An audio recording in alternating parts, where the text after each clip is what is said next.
Hello, welcome to today's video diary for Finding My Way with Pi, Purpose, Intention, and Emotion. I am Pi. Today I'm going to talk about a topic that I think is a trigger for many people. And that topic is money. Now, if you're like most people, whether you're aware of it or not, you associate particular emotions or behaviors with money. And this is based on your life and your life experience, what you saw modeled around you, what you learned, what you were taught, either just by example or actually taught. Now, I think so many of us, me included, go through our lives without fully examining our, let's call it, relationship with money. Well, I am at this point in my life that I need to examine my relationship with money. And surprisingly, it's not rooted where I thought it might be.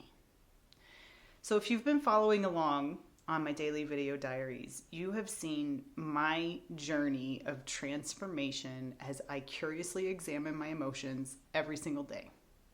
Now, one of the things that I've recently discovered and am working on rebuilding myself and my framework or template, if you will, for how I operate in the world, it has to do with success. And my template for success, you can go back and watch the video diary called Evolving Beyond the Old Me to discover why and how I adopted this template for success as a young teenager. But my template for success is give more than I have to give. Give 200% no matter what I'm doing, and that's the only way to succeed, and it's a matter of life and death. Literally felt like a matter of life and death for me, because at the time when I adopted that template for my life, it was a matter of life or death for me. Now, that then leads me into a belief that I have to sell my soul to be successful. And there is an element of being successful in my mind that is attached to money. I do believe that that is a societal construct. Certainly in Western society, we view success as being wealthy.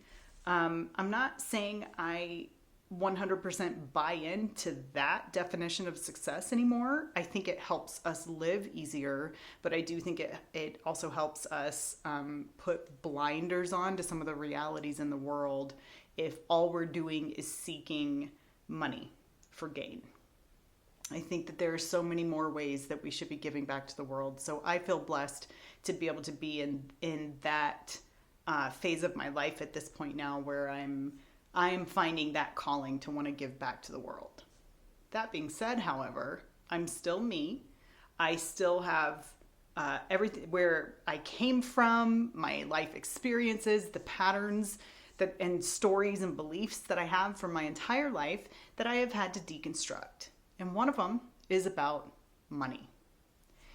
So for me, when I stop and think about what emotions I have, or I go into my gut and I just go inside and think, when someone says the word money, I have an automatic association to particular emotions and or behaviors.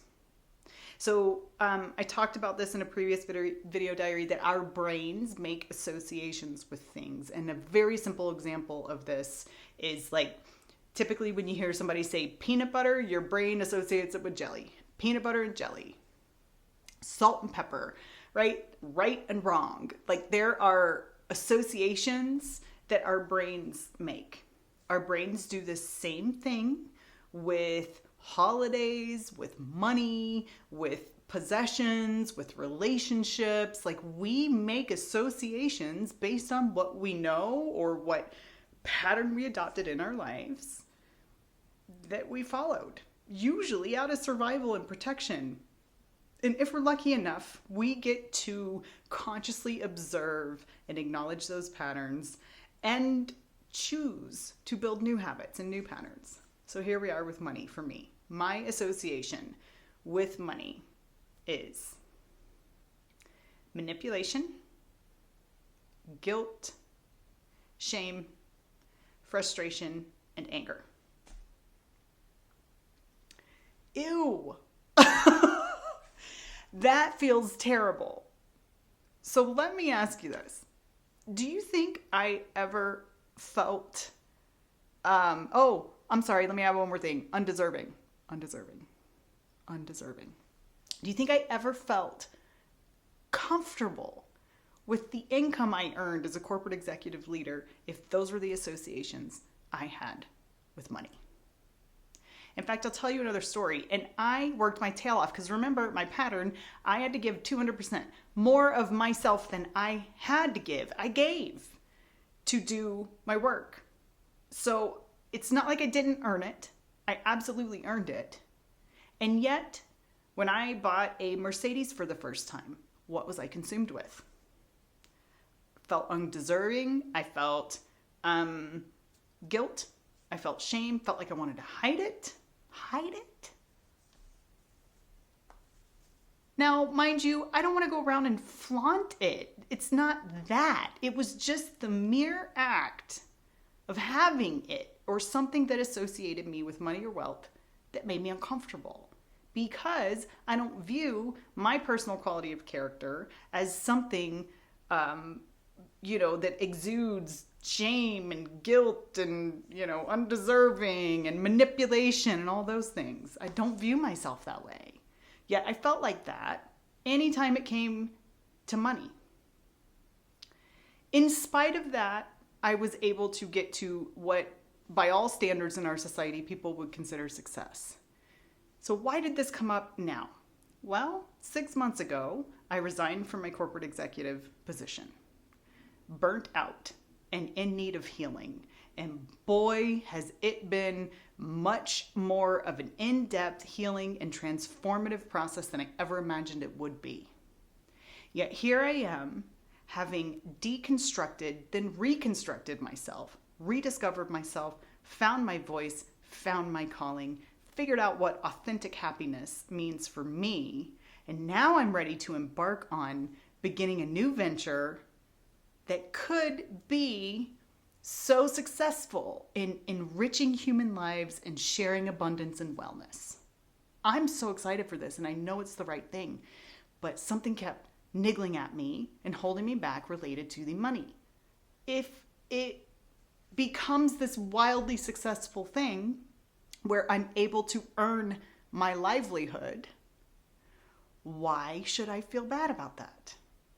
But I did.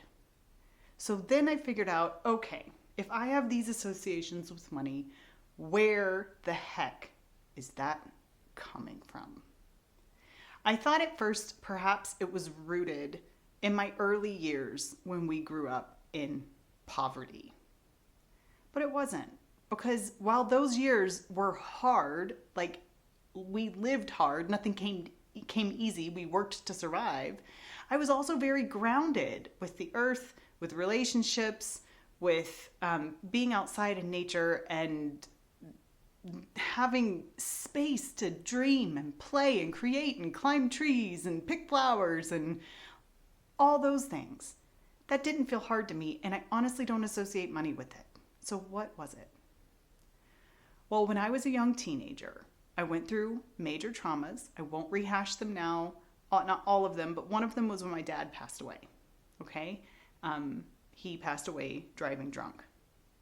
And by some grace of God, he had kept up a life insurance policy through his drunken and drug-induced and hazed state for the last few years of his life. So I also was underage, and he was a Vietnam War veteran, and therefore I got a monthly Social Security until I turned 18. That was a blessing. It helped me to get a vehicle so that I could drive myself to school. It helped me to buy my first house, which definitely helped me and gave me a little bit of a boost as I ventured into the world as a young adult. But there was something that happened between my mother and I around this time. Now, remember, my parents divorced when I was 8 years old. I want to acknowledge something here about relationships. I love my Marmee. I love my mother deeply. And in so many ways, she has saved my life and encouraged me to be me throughout my entire life. She has been my biggest supporter and cheerleader. It also coexists that we are a mother-daughter relationship. I'm sure there were times when she was pissed at me and I totally deserved it. I put her through hell as a teenager. And there are times when I was angry with her. It doesn't mean we don't love each other. It means that we are human and relationships can be complicated. And sometimes we have to talk to each other to share how we felt about a particular situation and listen and learn from the other person too. And then just accept that we're human. Hug it out, as my mom would say, and be able to move on with some compassion in our hearts for each other. So what I am describing is not lashing out at my mother. It is quite simply an acknowledgement of an experience I had with her as a young teenager that she did not intend for it to turn out this way. Unfortunately, it did for me. This is what I absorbed and took with me into my life about money. There was an exchange we had in my teenage brain. What I heard my mom say was that I owed her money for certain expenses, like raising a child expenses, that she shouldn't have had to have paid for after my dad died, but she did. I do believe it was rooted in this, she didn't get child support from him and she probably should have. And yes, it was a hardship on her and my stepdad, all of these things. But what I heard as a child was, you need to pay me back for what was my own responsibility in having a child in the first place. It was like saying, you owe me for raising you, is what it felt like. I remember being very upset. In fact, this is one of the few arguments outside of my tumultuous teenage years that my mom and I have had. And we don't touch the topic of money together ever since. But since that moment, I felt like that was a manipulation of me. I felt like that's why I associate manipulation with money. I felt guilty for having had the money after my dad died, like it was owed to someone else. I was ashamed to have it. And from then on, I felt like I needed to hide it whenever I had money because I felt guilty and ashamed and like I might be manipulated because of it. I just associated dirty things with money after that. Now, having understood the root of those emotions and that association with money, I almost laughed. I almost laughed about it. Because the thing is, there is no emotion in money. Money is an object. Money is just money. It's just math. We, as humans and people, associate emotions and behaviors to money through our experiences. But it's all between our ears. It's all us. It's not the actual money's fault that we feel that way that we do about it.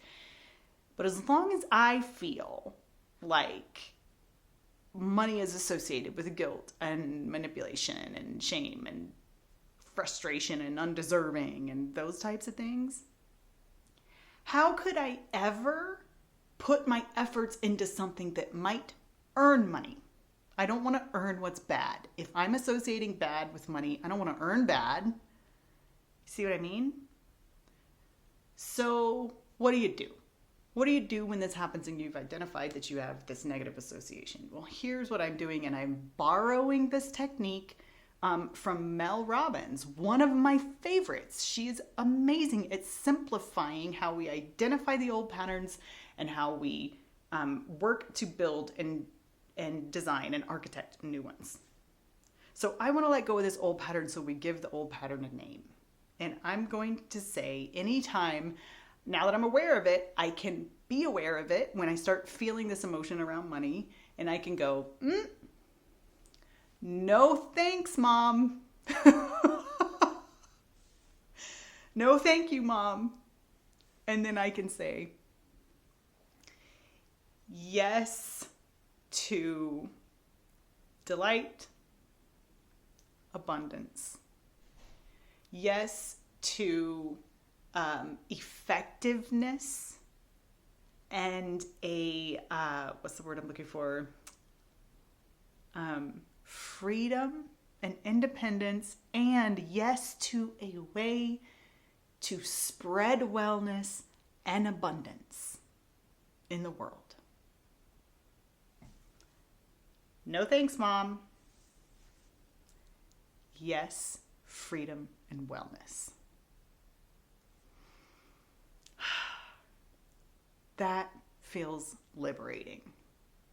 So it may take a little bit of time to pause and go inside and reflect and figure out, what association do you have with money? Where did it come from?